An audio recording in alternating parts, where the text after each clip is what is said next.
Praise the Lord. நிறைய பேர்கிட்ட போய் கேட்டிங்கன்னா, என் வாழ்க்கையே இருளாயிற்று, என்ன செய்கிறது, இனி இப்படியே வாழ வேண்டியது தான் அப்படின்னு சொல்லுவாங்க. நீங்கள் இப்படியே கவலைப்பட்டுக்கிட்டே வாழ்ந்து கொண்டு இருக்கிறதற்காக ஆண்டவராகிய இயேசு கிறிஸ்து உங்களை தெரிந்தெடுக்கலை. உங்கள் புத்திக்கும் அறிவுக்கும் எட்டாத பெரிய காரியங்களை செய்பவர் தான் ஆண்டவராகிய இயேசு கிறிஸ்து.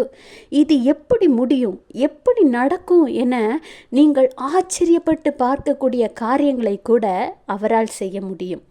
இன்றைக்கு கர்த்தர் உங்களை பார்த்து தான் சொல்கிறார். ஏசாயா 60:2, இதோ இருள் பூமியையும் காரிருள் வானங்களையும் மூடும், ஆனாலும் உன்மேல் கர்த்தர் உதிப்பார், அவருடைய மகிமை உன்மேல் காணப்படும்.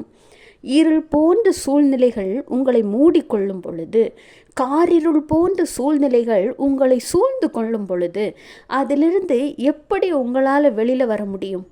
உங்களையும் என்னையும் படைத்த ஜீவனுள்ள தேவன் ஒருவர் இருக்கிறார். கர்த்தர் உங்கள் மேல் உதிப்பார். ஒளி இருக்கிற இடத்தில் இருளுக்கு இடமே இல்லை.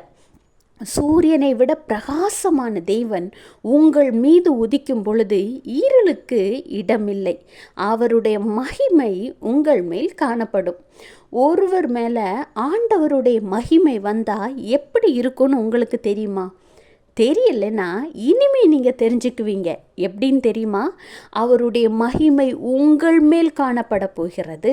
உங்கள் வாழ்க்கையில் நடக்கிற ஆசீர்வாதங்களையும் அற்புதங்களையும் அதிசயங்களையும் மகிமையான காரியங்களையும் நீங்களே கண்டு, உங்கள் கண்களே கண்டு, ஆண்டவரின் மகிமை இப்படித்தான் இருக்கும் என்பதை நீங்கள் அறிந்து கொள்வீர்கள், பிறருக்கும் அறிவிப்பீர்கள்.